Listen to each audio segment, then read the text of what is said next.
BFM Business et Tech & Co présente De quoi je me mêle, François Sorel. Un grand bonjour à toutes et à tous, merci d'être là, bon week-end et merci aussi de nous regarder ou de nous écouter suivant votre humeur et vos goûts. Vous le savez de quoi je me mêle, radio, télé sur BFM Business le week-end, en podcast audio, le replay vidéo aussi qui vous attend sur YouTube ou sur le site de bfmbusiness.com. Bref, vous ne pouvez pas nous rater. Très heureux de vous retrouver avec, pour ce numéro 2 de quoi je me mêle tout à l'heure, un peu d'histoire avec Christophe Joly qui nous rejoindra. Vous savez qu'on adore un petit peu ouvrir les vieux tiroirs poussiéreux de la tech. Et tout à l'heure, on se plongera sur la montre connectée. Et ça, c'est passionnant parce que on se dit, ben voilà, il y a eu un avant et après Apple Watch, mais en fait, la montre connectée existe depuis bien avant. Et c'est Christophe Joly qui, dans Nostalgique, nous retracera un petit peu l'histoire folle de la montre connectée. Ce sera en deuxième partie de quoi je me mêle. Je vous rappelle que vous avez le hashtag DQJMM si vous voulez nous joindre sur Twitter et nous laisser vos petits messages. En tous les cas, encore une fois, merci d'être là et bienvenue à vous toutes et à vous tous.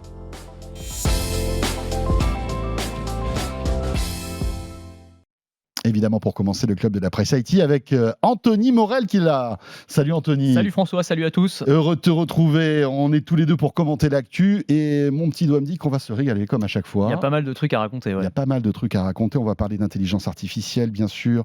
On va parler d'iOS 17 qui arrive en même temps que l'iPhone, puisqu'il sort aujourd'hui, cet iPhone, l'iPhone 15, dans un contexte social un peu particulier d'ailleurs pour Apple. On parlera aussi des fuites de Microsoft. Et on en sait un petit peu plus sur la future Xbox. Ça qui est étonnant. En général, ce sont des secrets bien gardés par toutes ces entreprises américaines. Mais bien voilà, là, il y a eu des fuites. Mais pour débuter, l'actu toute chaude, elle provient de Seattle et d'Amazon, qui a dévoilé son nouveau chapitre Alexa et Echo. Enfin, voilà, toute la galaxie des produits connectés d'Amazon. Ouais, c'est ça.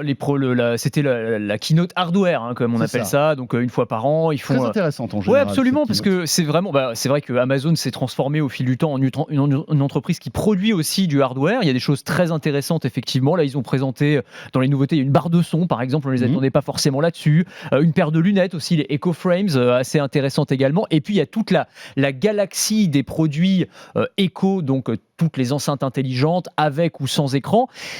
Sans faire le détail, je pense qu'il y a un truc qui a retenu mon attention et la tienne aussi, c'est cette idée selon laquelle ils vont intégrer maintenant dans les futures générations de ces enceintes intelligentes de l'intelligence artificielle générative. En gros, un peu comme si on était en train de discuter avec ChatGPT. Ce ne sera pas ChatGPT évidemment, mais l'idée c'est vraiment ça. Et je trouve que c'est extrêmement intéressant parce que c'est peut-être ce qui pourrait...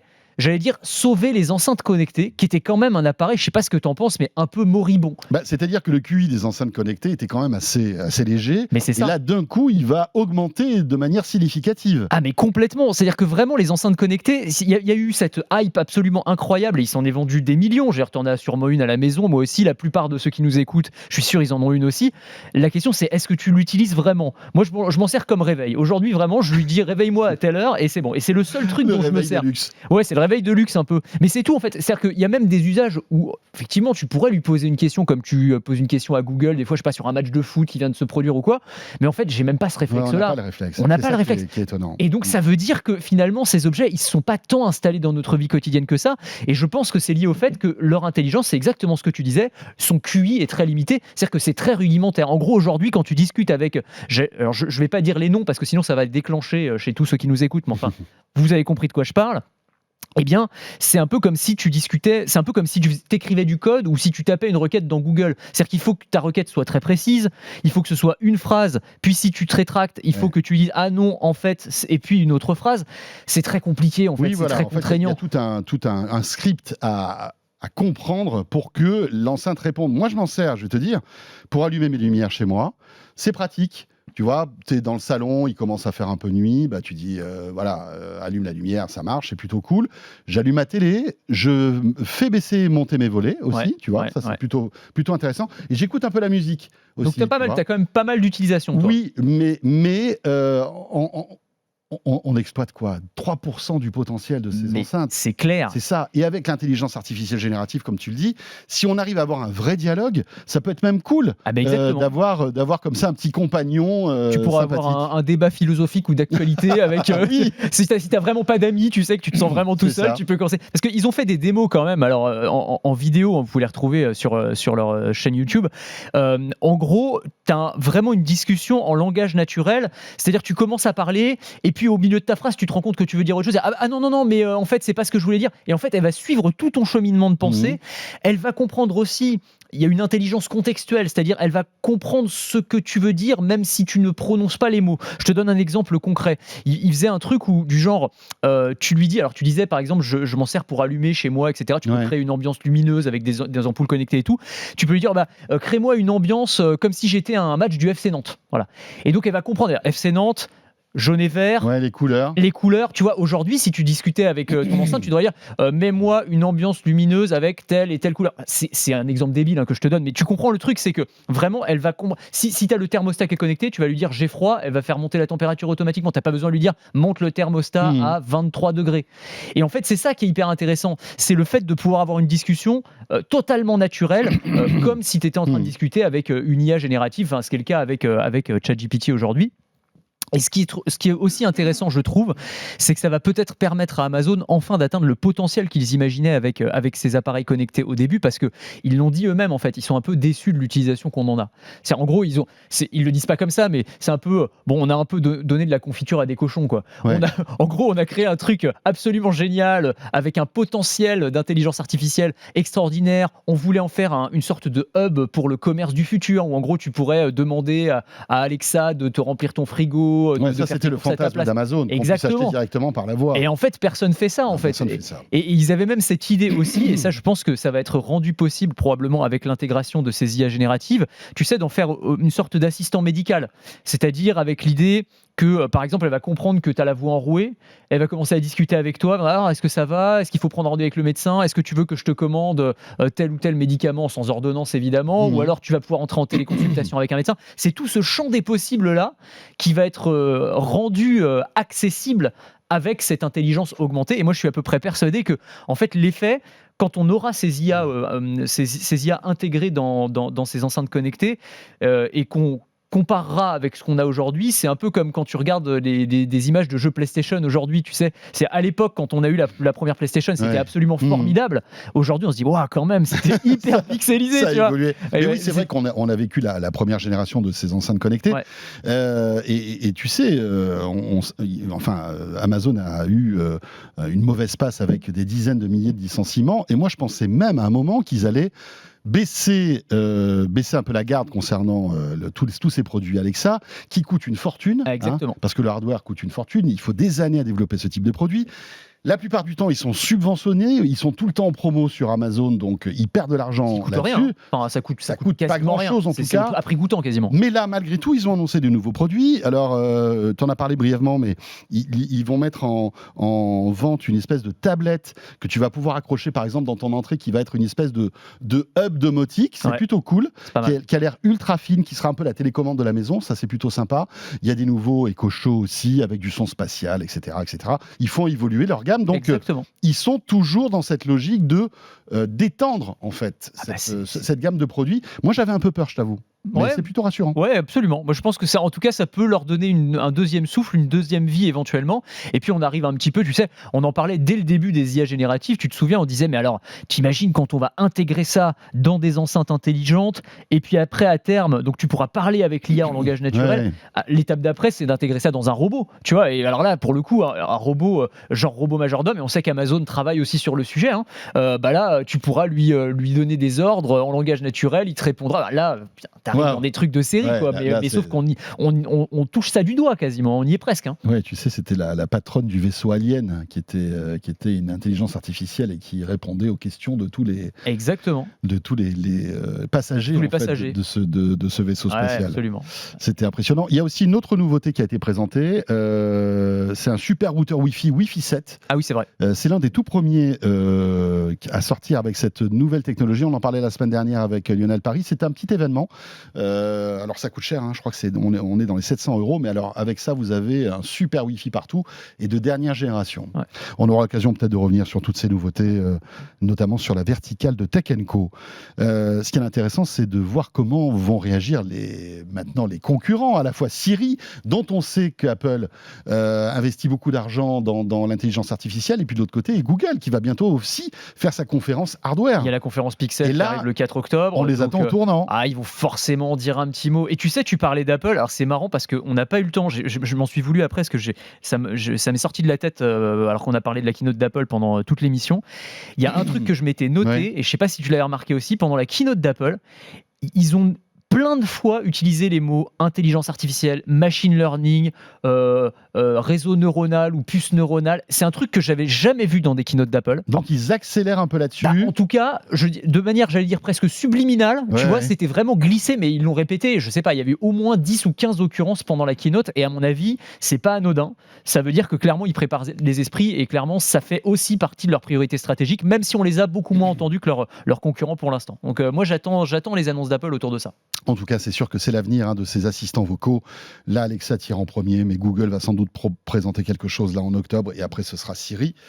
Voilà, c'est cool, on pourra discuter avec son enceinte connectée. Mais n'oubliez pas quand même de discuter aussi avec des vrais gens. C'est bien aussi, ouais. Ça peut être pas mal. Pardon à ceux chez qui on a activer les enceintes connectées pendant le début de l'émission. Ça arrive de temps en temps, mais c'est pas volontaire. Hein. Ben non, on fait pas ça pour. Mais je me fais insulter à chaque fois sur les réseaux sociaux. C'est pour ça que je dis ça. Ouais, Morel, tu nous embêtes. C'est par accident. Tu sais que j'avais vu un truc, un doc qui est très intéressant. Tu sais que parfois il y a des pubs d'Amazon, de Google, etc., où ils donnent leurs mots-clés et ils arrivent, je sais pas comment, à désactiver. Quand l'assistant entend cette pub-là, il sait que c'est une pub, et donc il va pas mettre en route l'assistant vocal. C'est dingue ça. C'est dingue quand même. C'est marrant. Je trouvais ça fascinant. Ils doivent envoyer, je sais pas moi, une fréquence ou quelque chose qui fait que un signal supplémentaire. L'assistant vocal ne réagit pas. Alors que moi, c'est l'inverse. En général, quand je dis un mot, même qui se rapproche. Des fois, il s'allume. Il s'allume, je n'ai rien demandé. Donc, il se réveille. Tiens, autre chose qui se réveille, c'est bien sûr les conséquences de cette intelligence artificielle sur notre société. Dans un instant, on va parler de HeyGen, qui est l'un des produits waouh de cette rentrée que beaucoup de médias utilisent. Et vous allez voir, on a passé à la moulinette Anthony Morel tout à l'heure, à la moulinette HeyGen. Mais un mot aussi sur les conséquences sociales, parce que cette semaine, ça a été l'annonce d'une entreprise qui a décidé de virer 217 personnes, je crois. Plus de la moitié de ses effectifs. Plus de la moitié de ses effectifs, parce qu'elle va les remplacer par l'intelligence artificielle. Ouais, c'est ça, c'est une entreprise française, enfin une entreprise basée, c'est pas une entreprise française, mais c'est son entité française, on va dire, qui est basée dans les Hauts-de-Seine. Et c'est, à ma connaissance en tout cas, le premier plan social de cette ampleur-là en France, lié intégralement à l'intelligence artificielle. C'est une entreprise qui s'appelle Onclusive. Ils font de la veille média, donc nous, c'est des trucs qu'on connaît bien. En gros, c'est pour le compte d'entreprise, ils vont analyser toutes les fois où on a parlé de cette entreprise dans les médias, ils vont leur faire des revues de presse, etc. Et en fait, le problème, c'est qu'évidemment, tout ça, le fait de compiler et de synthétiser des informations, c'est précisément ce que l'IA fait mieux que nous aujourd'hui. Tous ceux qui ont utilisé ChatGPT pour, je sais pas moi, leur demander de résumer un texte ou de répondre à une question ou d'écrire un article, vous savez bien ce que ça veut dire. Et donc, du coup, cette entreprise dit en fait, on va supprimer des effectifs parce que l'IA fait juste le job mieux que les humains, quoi. Donc évidemment, ça a été un peu le coup de bambou pour tous les salariés qui sont concernés, mais ça entre un peu en résonance avec tout ce qui se passe un peu partout dans le monde. Là, c'est un exemple. Il y en a eu plein d'autres. Il y a eu IBM qui est en train de supprimer pas mal de tâches administratives. Il y a eu sur les réseaux sociaux il y a quelques jours, c'était un patron d'un grand groupe de services clients qui se vantait. Alors il s'est fait taper sur les doigts parce que tout le monde lui est tombé un peu dessus sur les réseaux sociaux. Il disait mais c'est génial l'IA, moi j'ai viré 90% de mes gars, je les ai remplacés par des chatbots. Il était tout fier de dire ça. Bon, je sais pas, tu peux te dire génial, j'ai fait des économies, t'es peut-être pas obligé de t'en vanter plus sur les réseaux sociaux. Tu fais ça discrètement. Tu fais ça discrètement, ou en tout cas t'as pas t'as obligation en tout cas d'en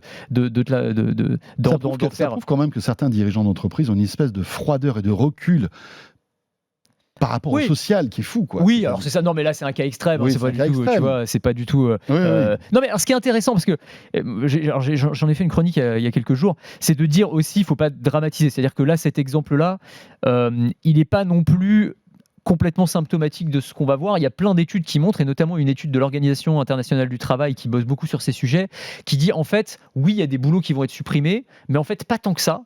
la plupart vont être augmentés par l'IA et non pas remplacés. Donc, tu as des boulots comme ceux qu'on vient de décrire. Là, oui, effectivement, l'IA fait clairement le job mieux que nous. Mais tu as plein de boulots, en fait, où l'IA va être un supplément de productivité et d'efficacité. Un médecin qui va utiliser l'IA pour s'aider à diagnostiquer, des profs qui vont pouvoir s'en servir pour faire de l'éducation en mode sur mesure, personnalisé pour les élèves, des ingénieurs pour résoudre des problèmes plus facilement. Mais c'est pas pour autant qu'on va les remplacer. Oui, c'est ça. Donc voilà, faut voir ça. Et puis il faut voir aussi les emplois qui vont être créés par l'intelligence artificielle. Ce que rappellent aussi les études, c'est que la grande majorité des boulots qui existaient, qui existent aujourd'hui, n'existaient pas dans les années 40 ou 50. Tu vois, il n'y avait pas de community manager, de développeur d'applications, de spécialistes en cybersécurité. Après, il faut voir si ça équilibre en fait. Oui, bien sûr. Le nombre de postes perdus. Ouais. Mais bon, de toute façon, on n'y peut rien. Il faut embrasser cette technologie, vivre avec, essayer de s'adapter. Autre chose aussi, alors toujours lié à l'intelligence artificielle, une application qui fait le buzz en ce moment. C'était la semaine dernière, mais on voulait vous en parler parce que avec la keynote d'Apple, on n'a pas eu le temps de l'évoquer. Il s'agit de AgeN, qui est une IA qui va vous permettre de doubler ce que vous dites, mais en plus avec une synchronisation labiale, c'est-à-dire qu'ils arrivent à retravailler votre bouche et vos lèvres pour que ça soit synchronisé avec la traduction de ce que vous dites. C'est ça, c'est un doublage quasi parfait en fait. C'est incroyable. C'est l'antithèse des, tu sais, des vieilles pubs allemandes des années 90, c'est les pubs pour Kinder ou pour les marques allemandes d'automobiles. Oui, où le doublage était vraiment approximatif. Ah, j'adorais moi. Tu sais, où tu avais le mec, tu voyais les lèvres qui bougeaient, qui continuaient de bouger 3 secondes avant que l'allemand, forcément, c'est des phrases très longues. Et donc, tu avais le gars qui parlait 1 seconde et puis tu avais les lèvres qui continuaient à bouger et tout. Là, c'est l'inverse de ça parce que vraiment, tu as une synchronisation qui est quasi parfaite. C'est vrai que c'est très spectaculaire. Moi, la première vidéo que j'ai vue, je sais pas pour toi, parce que c'est des vidéos qui sont devenues un petit peu virales, c'était celle de Lionel Messi. Oui. Qui parle, donc conférence de presse de Lionel Messi en anglais, où il parle dans un anglais parfait, alors que Lionel Messi, il est une autorité publique qui ne parle jamais anglais, il parle que espagnol, et donc là tu le vois parler dans un anglais parfait, tu te dis waouh, qu'est-ce que c'est que ce truc en fait, c'est très bizarre. Et après tout le monde l'a essayé, toi, moi, alors je sais pas si on a le petit extrait vidéo, moi j'ai fait une remets-nous le contexte donc, de ce que tu as fait. En fait, je me suis enregistré donc en français, donc moi je parle en français. Et je dis avec mon smartphone, avec mon smartphone évidemment, en disant voilà, je vais tester cette petite application qui s'appelle AgeN et elle va me traduire et me doubler en anglais. Et donc le résultat, c'est un doublage en anglais qu'on peut regarder et écouter. Allez, on y va. Hello, my name is Anthony. I am currently producing a concise video utilizing AgeN, an innovative translation tool powered by artificial intelligence. I can't wait to see the results because apparently it's quite impressive. I will continue to speak because apparently it takes 30 seconds of voice recording for artificial intelligence to be able to train and then replicate my voice and translate what I say into any language. It can be English, it can be German, it can be Spanish. There, I'm at 30 seconds, so I'm going to stop and finish recording the video. Bon, c'est impressionnant. Parce que, évidemment, tu as prononcé, enfin, tout ce que tu l'as dit en français. Ouais. Et on n'a pas évoqué un truc, c'est que ça prend ta voix. Ouais, exactement. Et grâce à l'IA, on garde le même timbre de voix dans l'autre langue. C'est ça. C'est qu'on garde la voix, donc le spectre vocal, on garde l'intonation. Alors, le seul petit défaut que je dirais, c'est que là, il m'a donné une voix très nasale ou un accent limite allemand, en fait. Tu vois, dans la traduction, alors je dis pas que je parle anglais parfaitement, mais j'ai pas cet accent-là. Mais c'est vrai que c'est très spectaculaire. C'est-à-dire le fait d'avoir un texte en français et d'en avoir la traduction et le doublage instantané, et ça fonctionne dans toutes les langues. Enfin, toi, tu l'as essayé. Je sais que Fred Simotel, on lui a fait parler allemand. C'était incroyable aussi. Ça fonctionne très très bien. C'est vraiment redoutable. Et ça pose plein de questions, évidemment. C'est-à-dire que, là, on parlait des plans sociaux, mais là, c'est des métiers entiers qui vont se réinventer. Enfin, le métier de doubleur de cinéma, là, tu as un film, tu le tournes en français, et puis tu fais la version internationale en 2 secondes. Tu as la version coréenne, la version italienne, la version américaine, quoi. Avec en plus un résultat meilleur que le travail des doubleurs, parce que la synchronisation labiale, tu gardes le timbre de voix du comédien original. Exactement. C'est exactement ça. C'est la fin de la partie. Alors c'est pas prêt. Je pense que c'est pas pour tout de suite, mais on arrive déjà à voir ce qui va se passer dans quelques temps. On n'en est pas loin. Et puis, alors on n'a pas expliqué comment ça se passait, mais en gros le principe d'AgeN, pour ceux qui connaissent pas, c'est que tu envoies un extrait vidéo, donc c'est une trentaine de secondes. Il leur faut 30 secondes pour pouvoir recréer ce spectre vocal et ensuite générer le doublage. Mais on peut imaginer aussi, alors on parlait des films, mais ça peut être y compris, tu vois, les keynotes, la keynote d'Apple, tu pourrais l'avoir dans toutes les langues, instantanément, avec la voix de Tim Cook, avec ses intonations, avec vraiment, tu vois, tout ce qu'il essaye de faire passer, mais avec la langue que tu souhaites, quoi. Enfin, c'est la fin de la barrière de la langue. Ou alors des visioconférences, tu vois, la visioconférence du futur, je suis en train de discuter avec un Chinois, lui, il va me voir parler en chinois, il a l'impression que je lui parle en chinois, et moi, je vais le voir parler en français. Alors, on n'arrive pas à le faire en direct encore, parce qu'il faut alors c'est ça. Une grosse puissance de calcul. En fait, c'est de la post-prod, c'est-à-dire que là, typiquement, ta vidéo, tu l'as postée.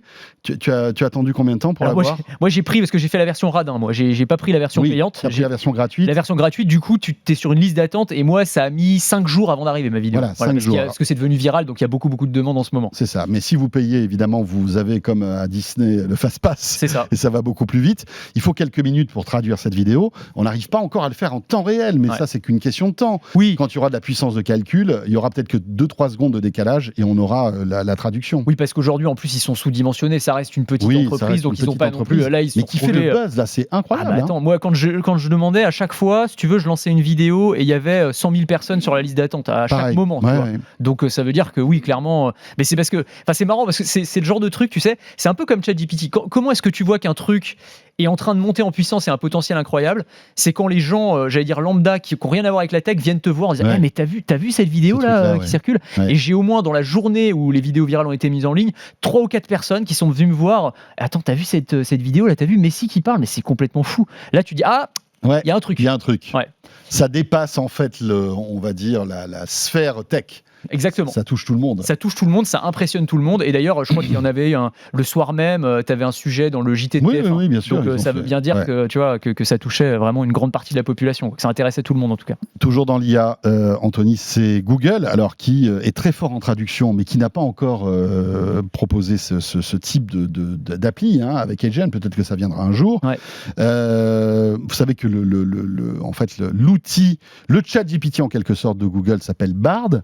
Et Bard devient de plus en plus intelligent et Google a annoncé qu'il allait se connecter maintenant aux autres services Google dont on se sert tous les jours. Ouais, c'est ça, c'est-à-dire qu'il va pouvoir aller, j'allais dire fouiner, c'est peut-être un mot un peu fort, mais en tout cas aller chercher des informations dans tes documents, dans ton Gmail, dans ton Google Drive, pour pouvoir t'apporter des réponses qui sont plus pertinentes pour toi. Et c'est vrai que ça devient redoutable, quoi, parce que pour le coup, tu vas pouvoir te servir de ces IA génératives pour répondre à tes mails de manière extrêmement fine, en fait, à partir de tout l'historique des mails que tu vas avoir avec une personne donnée. Dans tes Google Drive, même chose, il va pouvoir les chercher, y compris dans tes photos, etc. On voit bien le potentiel que ça peut avoir. Alors c'est marrant parce que j'en discutais avec parce que l'option là est disponible déjà. Il te propose de le faire, un Google Bard. Moi, j'utilise assez régulièrement Bard parce que je trouve que l'outil est vraiment pas mal. Mieux que ChatGPT ? Disons que non, je dirais pas mieux, mais comme j'ai l'habitude d'utiliser Google, tu vois, t'as l'écosystème en fait, tout simplement. Donc c'est plus par commodité qu'autre chose. Mais j'ai un collègue qui me disait alors j'ai vu qu'il me proposait ça, mais moi j'ai pas osé accepter parce que je me dis ils vont aller fouiller. Est-ce que ces données-là, ils risquent pas de se retrouver dans des conversations avec d'autres gens?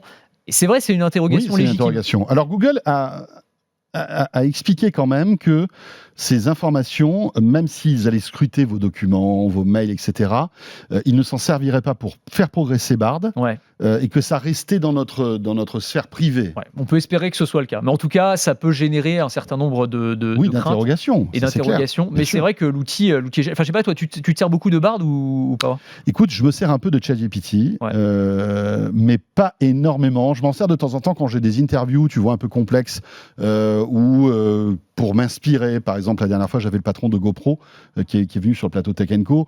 Et GoPro, alors bien sûr, je connais GoPro comme tout le monde, mais je me suis dit, tiens, je vais demander à ChatGPT qui me dise un peu quels seraient les sujets à évoquer avec GoPro.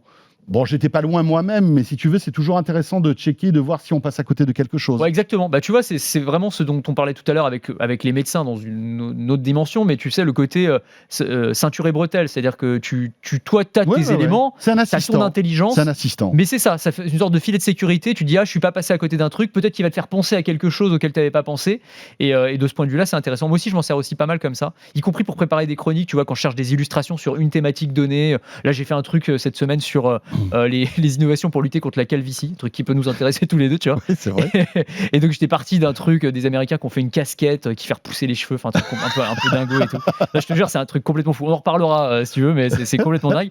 Et donc je me disais, bon, Tu vas tester ou pas? Non, je ne vais pas tester, mais c'est une boîte américaine, mais je vais essayer de me la faire envoyer parce que franchement, ça peut être vraiment rigolo. Qui fait pousser les cheveux. Ouais, mais en fait, c'est une techno. Bon, je digresse 2 secondes, hein, mais c'est une techno qui a été validée scientifiquement. La casquette, ça paraît un peu dingo, mais en fait, à l'intérieur, tu as des diodes qui envoient de la lumière rouge qui vient vasculariser la surface du crâne. En fait, c'est une techno qui existe depuis longtemps, qui est validée d'un point de vue scientifique, mais simplement, ils l'ont intégrée dans une casquette, ce qui fait que c'est un peu bizarre. Mais bon, c'est très étonnant. Et donc, je me suis dit, je vais faire un truc là-dessus, mais je peux pas faire que la casquette. Je vais voir ce qu'il y a d'autre. Et donc, en m'aidant de ChatGPT, j'ai trouvé 1 ou 2 autres trucs et tout. Je me dis, ouais, c'est pas mal et tout. Et du coup, ça m'a aidé à boutiquer un peu ma chronique, quoi. Ouais, voilà, mais pareil. Tout en vérifiant toujours les informations. Évidemment. Parce que on n'est pas à l'abri de ces hallucinations. Exactement. Parfois, bien que ce soit ChatGPT ou Bard, vous balance des infos avec un aplomb. On a l'impression que c'est vrai, et il se trompe. Le fameux œuf de vache, tu sais bien. C'est ça, ouais. Oh là là, c'est quoi la différence entre un œuf de poule et un œuf de vache? L'œuf de vache est beaucoup plus gros. Et là, il raconte des trucs. C'est ça, des trucs incroyables. C'est ça, il part hyper loin, quoi. Ouais, non, mais c'est fou. C'est fou. C'est fou. Mais en tout cas, c'est un outil intéressant. Et donc, le fait qu'il soit encore augmenté par la possibilité d'aller chercher dans tes données personnelles. Et bon, sur la crainte sur les données personnelles, moi je me dis de toute façon Google a déjà tout sur moi. Ouais. Donc je sais pas, tu vois, mon Google Drive ils l'ont déjà, tu vois, mon Gmail ils l'ont déjà. Donc que Bard aille chercher là-dedans, écoute, je sais pas si ça change grand-chose en fait. Tiens, on change de crèmerie après Google. Apple qui, on le sait, ouvre les vannes de son iPhone 15 aujourd'hui, puisque ça y est, il est enfin disponible à la vente. Ça va être intéressant de voir d'ailleurs si il y a un engouement concernant ces nouveaux produits. Visiblement, le Pro est toujours très demandé. Il y a encore des semaines et des semaines d'attente pour avoir le Pro ou le Pro Max. Ce qui est intéressant aussi, c'est que en même temps, comme chaque année, Apple propose la mise à jour iOS. Là, on en est à la 17. C'est ça. Qui apporte son lot de nouveautés aussi. Ouais, il y a des nouveautés, des petites choses. C'est pas des choses révolutionnaires, mais un peu comme l'iPhone 15 d'ailleurs. Ouais, c'est ça. Ça va avec en fait. Mais on peut dire qu'il y a des petites améliorations incrémentales. Là encore, c'est un mot qu'on a beaucoup utilisé la semaine dernière, mais assez intéressant. On peut en lister quelques-unes. Moi, ce que j'aime bien, c'est le mode affichage horizontal. Là, tu sais, où tu peux avoir ton réveil. Oui. Tu sais, c'est tout bête. Hein, c'est vrai. Encore une fois, c'est pas révolutionnaire du tout, mais en gros, tu tournes ton téléphone. C'est pas un iPhone le mien, mais c'est pas grave. À l'horizontale, et tout à coup, il va se transformer en réveil avec l'affichage. Oui, et tu as plusieurs informations, des widgets que tu peux personnaliser. Exactement, tu as tous tes widgets et c'est quand même c'est un peu bête, mais ça fonctionne très très bien. Le fait là aussi, c'est pas révolutionnaire et la concurrence le faisait déjà, mais de pouvoir télécharger tes cartes en offline sur Apple Maps, c'est bête, mais enfin quand tu te retrouves à l'étranger ou à un endroit où tu n'as pas de connexion, le fait d'avoir téléchargé tes cartes en avance, c'est quand même plutôt intéressant. Un petit truc pas mal pour la sécurité aussi, c'est la fonctionnalité qui te permet d'être accompagné pendant tes sorties par quelqu'un qui va pouvoir te suivre, savoir où t'es et savoir que t'es bien rentré en sécurité chez toi. Tu sais, avec des notifications, etc. Donc là aussi, il y a des applications qui permettaient de le faire, mais là, tu vas pouvoir l'intégrer directement dans l'écosystème Apple. Le fait de pouvoir avoir tes notes vocales en forme écrite sur Messenger, ça c'est vrai, moi je déteste les notes vocales. Si vous communiquez avec moi, ne m'envoyez pas de notes vocales. Enfin, je sais pas pour toi, hein, mais pas plus de 10 secondes en tout cas. Ouais, tout dépend, parce que c'est vrai que ça, en fait, quand on écoute une conversation en note vocale et qu'elle fait 2 minutes, c'est long, quoi. C'est plus facile de lire et ça va beaucoup plus vite. Mais ouais, c'est ça. Donc pour 5-10 secondes, ok, ça peut passer, quoi. Mais sinon, donc là tu peux avoir la visualisation. C'est comme textuelle. les messages vocaux en fait. C'est comme les messages vocaux, exactement. Non, mais c'est ça. Donc voilà, c'est des petites choses. Et puis il y a la fonctionnalité journal intime aussi que j'aime bien. Là, tu sais, où tu peux avoir une sorte de, c'est un outil de prise de notes mais amélioré qui va intégrer les photos que tu as prises pendant la journée, éventuellement les notes vocales aussi. Enfin tous les éléments contextuels qui vont te permettre en fait d'avoir un suivi quasiment quotidien de ce que tu as fait de ta vie, quoi, ce qui est pas mal. Voilà. Donc c'est des petites choses. Mais voilà, ça vaut le coup quand même de télécharger. Il y a un truc qui est cool aussi, si vous êtes un adepte de FaceTime, vous allez pouvoir laisser. Alors je sais que tu n'aimes pas les messages, mais tu peux laisser des messages vidéo FaceTime. Déjà que j'aime pas les messages audio. Alors. Ouais, voilà. Mais peut-être enfin dans la famille, ça peut être rigolo. Oui, c'est ça. Pourquoi pas. Dans l'actu aussi cette semaine, c'est cette histoire abracadabrante qui est arrivée à Microsoft. Microsoft qui s'est fait littéralement aspirer des données, plein de données, des documents qui ont fuité justement pendant le procès contre la fameuse FTC, vous savez, puisque Microsoft est en passe de racheter donc Activision, et donc forcément il y a des documents qui sont envoyés. La plupart sont confidentiels et certains ne le sont plus. Et là, on parle de on va dire la roadmap jeux vidéo de Microsoft pour les années qui viennent. Exactement. En fait, c'était des documents internes donc de Microsoft et dont on a, je pense, oublié d'enlever toutes les informations confidentielles. Donc, a priori, c'est une publication qui est accidentelle. C'est vrai que dans le cadre de ces méga procès, en général, on a un trésor d'informations sur les entreprises et sur ce qui s'y passe. C'est toujours très, très intéressant. Mais là, pour le coup, apparemment, c'était vraiment des trucs qui n'auraient pas dû voir le jour, quoi. Ça aurait dû rester vraiment en interne. Et donc, on a effectivement toute leur roadmap, quoi. C'est très intéressant parce que donc on sait qu'ils nous préparent une nouvelle Xbox Series X. On a la date de sortie prévue, donc c'est fin octobre 2024. Ce serait une Series X un petit peu différente en termes de design. Alors là, on voit la Series S, on en parlera dans une seconde, parce qu'il y en a aussi une version qui arrive, mais la Series X, là, elle serait cylindrique. Plutôt que avec des angles. Oui, qui ressemblera à une enceinte connectée, quoi. Ouais, c'est un peu ça, exactement. Avec 2 Tera de stockage interne. Donc le nom de code en interne, c'est Brooklyn, visiblement. Et la grosse nouveauté, c'est qu'elle serait full démat. Donc là, il y a plus de. On passe vraiment comme la S en fait. Plus de lecteur de Blu-ray. Alors moi, ça j'aime pas trop, j'avoue. Moi, j'aime bien j'aime beaucoup les boîtes physiques. J'ai le côté collectionniste et tout ça. Je pense que ça me quittera jamais. Le passage au full démat, je pense que ça fait un petit peu grincer des dents. Enfin, on sentait bien que c'était dans les tuyaux, c'est-à-dire que c'est leur logique. Hein. La Series S, c'était un peu une sorte de test pour ça. Mm-hmm. Et c'est vrai que je pense que les jeunes générations qui ont été biberonnées au dématérialisé s'en moquent pour beaucoup, en tout cas, d'avoir une boîte de jeux. C'est pas très important pour eux. Donc, forcément, pour les éditeurs et pour les constructeurs, les fabricants de consoles, ça n'a que des avantages, évidemment. Hein. Oui, mais ça a des conséquences économiques graves parce que tu vas plus aller chez Micromania acheter tes jeux, tu vas plus les précommander, tu seras moins. Tu peux les précommander, mais en mode démat. Voilà, tu les commanderas en mode démat, quoi, comme tu t'achètes un bouquin numérique, quoi, en quelque sorte. C'est ça.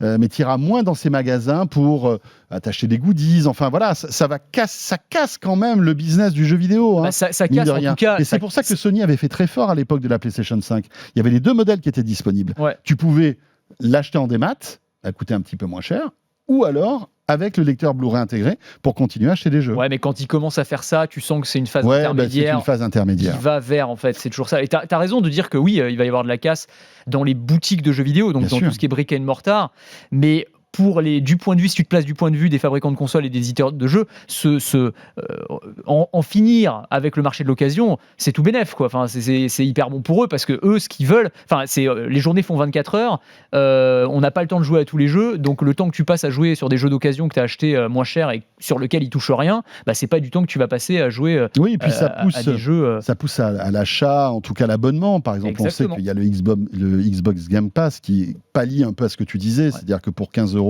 je sais plutôt, je crois que c'est 12 ou 15 €, tu te retrouves avec un catalogue monstrueux de films un peu à la Netflix, de jeux vidéo à la Netflix. Donc c'est intéressant aussi. Ça te donne envie de t'abonner à ce type de Exactement. Ce type de service. C'est ça va être de la dématérialisation, du jeu en streaming avec des buffets de jeux vidéo, pas à volonté, mais parce qu'avec une sélection qu'on te proposera, mais tu pourras acheter des jeux en plus, etc.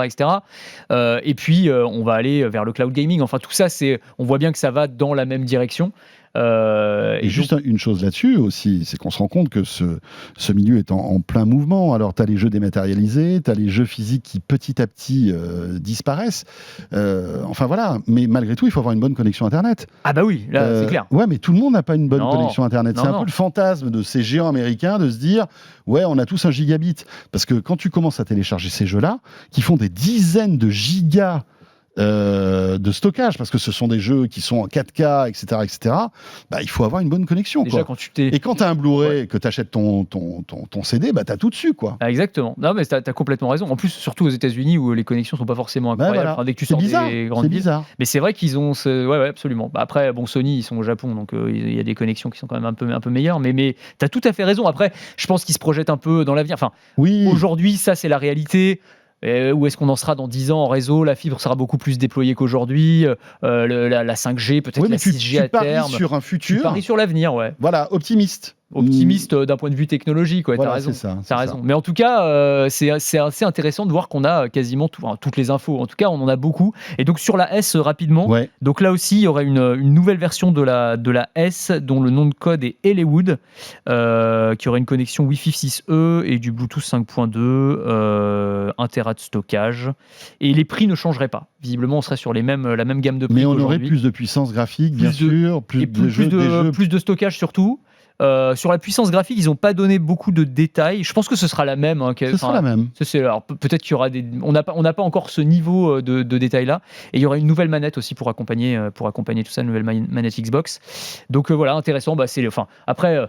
Je veux dire, ok, on a plus de détails qu'on ne devrait en avoir. Après, on se doutait bien que, comme à chaque fois, au milieu de cycle de vie des consoles, il y a toujours une nouvelle version qui sort, plus light, un peu plus performante, etc. Pareil, il y a des rumeurs concernant une nouvelle PlayStation, évidemment. PlayStation qui pourra arriver à mi-parcours en fait. Ça arrive toujours, ça relance, ça donne un second souffle. On se souvient de la PlayStation 4 Plus, qui était sortie aussi. Ouais, donc, qui était bien d'ailleurs, qui était chouette. C'est tout à fait logique tout ça. Anthony, eh bien voilà, on arrive au bout de notre club de la presse IT. Anthony Morel que vous retrouvez tous les matins sur BFM Business, à la mi-journée avec Estelle Denis sur RMC et RMC Story. Et puis si vous êtes un fan de tech et que vous suivez Anthony, je vous invite aussi à me retrouver comme chaque soir sur BFM Business dans Tech & Co. Vous savez qu'il y a De quoi je me mêle, votre rendez-vous tech, mais il y a aussi Tech & Co. Tous les soirs, 90 minutes pour plonger dans l'actu tech avec des gros débriefs d'actualité, des invités toujours hyper intéressant. Très sympas aussi liés à la tech. Merci beaucoup Anthony. Merci François, merci à tous. Est-ce que tu as une montre connectée, tiens ? Moi j'ai une montre, une Garmin pour la course à pied. Ok, voilà. Mais bon, voilà. Donc elle est connectée, mais je m'en sers principalement pour ça. C'est vraiment un outil sportif. Ouais, c'est un outil sportif. Eh bien, dans un instant, on va remonter le temps et vous raconter l'histoire de la montre connectée. Est-ce que tu comptes la Casio avec calculatrice dans les montres connectées ou pas ? Est-ce que c'était une montre connectée ? Non, elle n'était pas connectée. Elle n'était pas connectée. Elle était géniale, magique. Elle était tech, voilà. Je l'avais achetée. Et je l'avais commandée à La Redoute. Oh là là. À l'époque. La Redoute. Ouais. Et le facteur était arrivé, j'étais je crois l'enfant le plus heureux du monde avec ma montre calculatrice. On n'arrivait pas à appuyer parce que les boutons étaient trop petits. Tu t'en servais pendant une heure et puis après c'était fini. Ouais, c'était fini. Mais en revanche, waouh, c'était la classe. Ouais, clairement. Merci beaucoup Anthony et vous restez avec nous. Christophe Joly nous aide à nous plonger maintenant dans l'histoire de la montre connectée. À tout de suite. De quoi je me mêle sur BFM Business et Tech & Co.